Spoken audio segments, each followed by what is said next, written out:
కౌశిక్, నేను ప్రతి నెల క్రెడిట్ కార్డ్ బిల్స్ని ఆన్ టైంలోనే కడుతున్నా. ఈ మంత్ బిల్లులో చూసుకున్నట్లయితే ఏవేవో ఎక్స్ట్రా ఛార్జెస్ వేస్తారు చూడు.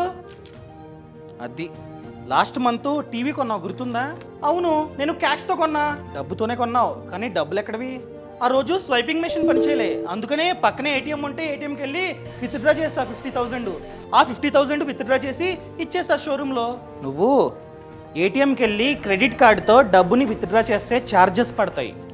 ఫస్ట్ వన్ వడ్డీ చూసుకున్నట్లయితే 2 to 4% per month on your transaction amount.